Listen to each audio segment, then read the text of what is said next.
It's another edition of Sport Village on Newsbreak TV. My name is Olafemi Ashaolu, and today on the show we'll be looking at Lionel Messi. Barcelona president Josep Bartomeu has said Lionel Messi can leave the club at the end of the season if he wants. That's going to be a very, very fantastic one. And of course, we'll be looking at Super Eagles legend Kanu Nwankwo has said that Arsenal made 100% mistake for allowing Super Eagles winger Alex Iwobi leave the club last summer. And quickly, we'll also be looking at the 2019 US Open. Rafael Nadal just won Grand Slam behind Roger Federer. Is he going to catch up with him? Then Serena Williams, 4 attempts now. She has failed to win her 24th Grand Slam. So all of that are what we'll be looking at on the show today. And to do that, I have Gabriel Tucker. Is back from a 3-month hamstring injury. Gabriel, you're welcome. I hope your feet are nice now. Oh, yeah, you are ready to tickle and wriggle. Okay, James Agbere, be always regular. You're welcome. Yeah, thank you very much. Okay, so it's going to be a fantastic edition of the show today. But before we get down to business, let's quickly go on this very, very short break. We'll be right back. Please stay with us. Yeah, welcome back to the program, and it's still Sport Village on Newsbreak TV. Gabriel, as my part of my welcome back package for you, I'll start with you. Barcelona president Josep Bartomeu has told Lionel Messi, or has revealed that Lionel Messi can leave the club at the end of the season. That the clause in his contract was the same that Carlos Puyol, Iniesta also had, and the likes had when they were running towards the end of their contract at Barcelona. What does that mean for Barcelona? First of all, glad to be back. I don't think this will be as dramatic as the likes of, or let me not say dramatic now, I don't think this will be that consequential as the likes of Puyol and Xavi and Iniesta. We know that as at that time, those players were in their twilight. Messi has not shown that he's in his twilight. He's still exhibiting to the world that he's an active super player. So you don't expect Messi to leave anytime soon. Highest that we all know is talks will start again. There will be breakdown here and there. But at the end of the day, a new contract will come up, and then the very farcical and superstitious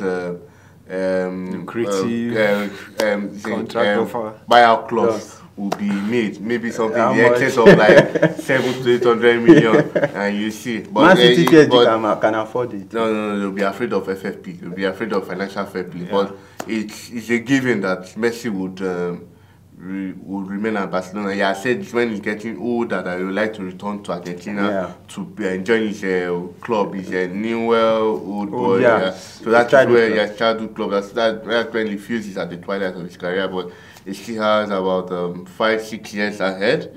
And then the active game at the top flight level. So yeah, I don't see any big shake-up. Okay, James. Should Lionel Messi stay at Barcelona? If Barcelona offers him a mouth-watering contract, should he remain at Barcelona? I think Messi has not. He has always said it that he is Barcelona through and through. Remember how he got to the club? The circumstances that surrounded. Yeah, so it's like paying them back. You know, he has. I think for me, he's the greatest Barcelona player ever. 5 Ballon d'Or, 4 Champions League, numerous individual awards. So when I heard the news, I felt I don't think this is one news Barcelona fans want to hear now, because if Messi, if eventually he should, let's say for next season he leaves, I think that it's going to affect the team seriously, because Messi gets more than half of the goals every season. So the present team, I don't think they have any. Fine, they have people who can score goals. Griezmann can score goals. Suarez can score goals. But they don't. The guy is also to the twilight of his career. So they don't come close to Messi, and Messi carries that fear factor. You know, in everything, there's only that player with that fear factor, and that's what Messi brings. When the team is not really doing well, you see that Messi presence. That's when you just take the game by the scruff of the neck. And he also carries the team on his shoulder. So for me, just like what Gabriel said, I don't think we will still see Messi. You will still see Messi in next 2 seasons, and when it's time for him to go, just like what you always say, one day he's going back to New West, but I know that we'll still continue to see Messi.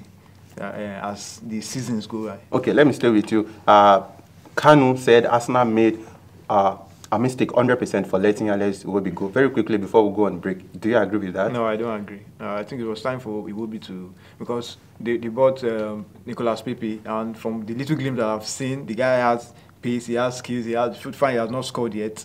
But I think it will be very difficult for Iwobi to dislodge Pepe. So I think it was a good idea for him to go to Everton. He has scored 2 goals in the last 2 games, so I believe you get regular playing time and maybe you improve in his goal scoring chart. Okay, Gabriel, do you think Arsenal gave Iwobi enough time to prove his worth? You could argue and say, well, maybe not enough, because considering that it's not been that long, it was about 2 years where he came in from the reserve, so then when he was promoted from the reserve, and then even on the strength, based on the strength of what he played last season, he was one of their finest players. He had a good number of goals for the team. And there were also reports that he was seeking a positional change. That what he played with the Super Eagles, and he wanted to play from the middle, from the central eye. But that would be difficult. So it also depends on the philosophy of the coach.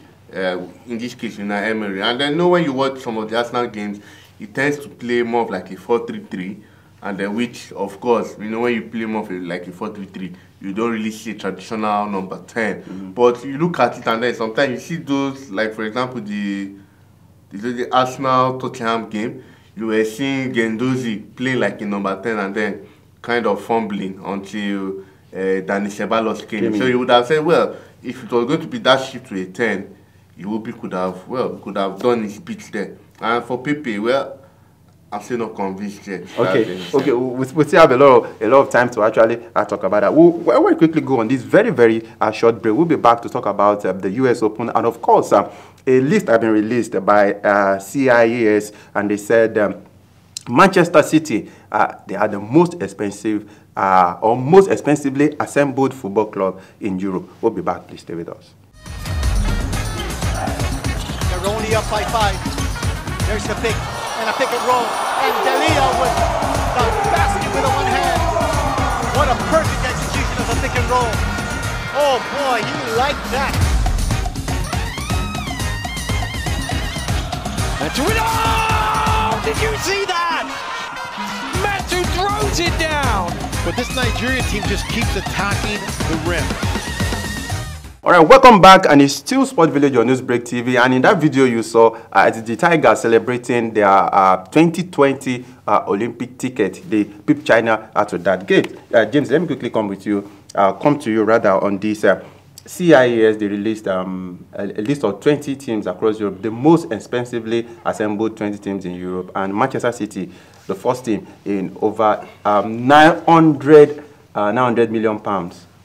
Are you surprised? I'm not quickly. I'm not surprised. The way they've been throwing money about buying players every season, especially when Guardiola first came, you remember he didn't win anything in his first season, but the following season and the next, you also saw the way he went into the market and started buying players left, right, and center, both defenders, midfielders, attackers. At a point he had to bring in Ederson to replace Claudio Bravo. He brought Rodri. So I'm not surprised. It's the way they operate. So, and it's a club that, and we also saw the result. They cleared the table last season. Everything that never been done before. It's just remained the Champions League, which they've not been able to achieve. So for me, I'm not surprised. I'm not surprised at all. Okay, Gabriel, very surprisingly, Real Madrid has now been pushed to third. Before now, Real Madrid is usually the dominant team in that category, and Barcelona are now 60th. Okay, well, there's nothing really surprising there. It's also part of what makes this is not just the money also spent. You also have to look at the revenues generated that came in. And then so you look at it, Man City, apart from the obvious oil money coming in, they're also trying to make a huge publicity presence in the Far East.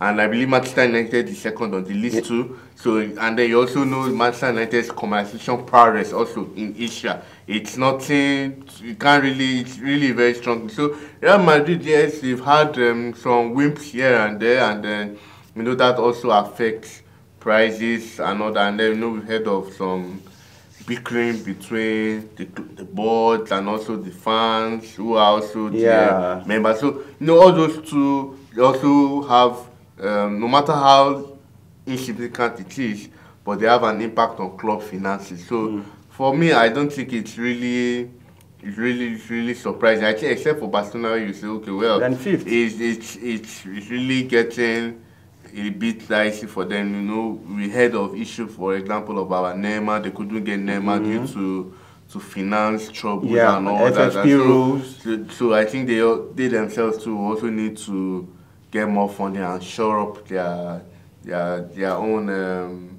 bank accounts, kind of. Okay, let me say, Serena, now with US Open, Serena, after 4 attempts, trying to win her 24th Grand Slam so that she could equal Steffi Graf's record. She has failed.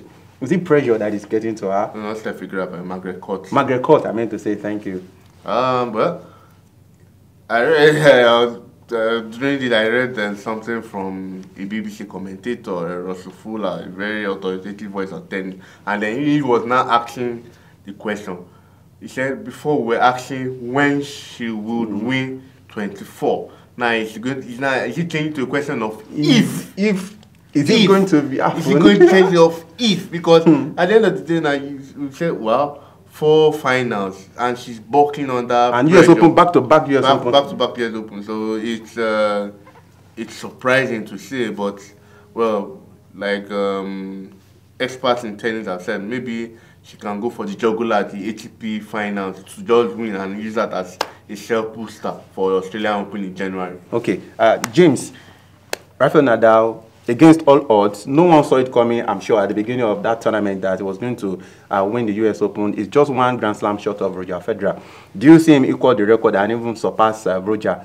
He's 3 years younger than Roger Federer. I see Nadal because he has not shown any sign of that he wants to quit. Decline. He's still going hard. Remember, there's still the what is it called, the Roland Garros. That's his favorite court. So there's no way he's not going to get that that title and even surpass Roger Federer's 20, because he's still going strong, and he's among all the top guys now. I think I can still rate him top 2, and him winning the US Open, I wasn't surprised because the guy has been showing this hold that he's still a winner. Still hungry. He's still going to win, and he's going to take some stopping. Okay, so for James, it is very, very possible that Rafael Nadal will equal Roger Federer's record and as well surpass it. Guys, thanks very much for coming on the show today. Thank you very much. Okay, so it is at this point that we'll be bringing the countdown on Sports Village on Newsbreak TV today. I hope we enjoy yourself. We'll be leaving you with leagues across Europe. Remember that the international break is over and players will be resuming back at their respective clubs for this weekend games. Until we come your way with another exciting edition, we say have fun. I remain Lulu Afemi Ashalu. Bye for now.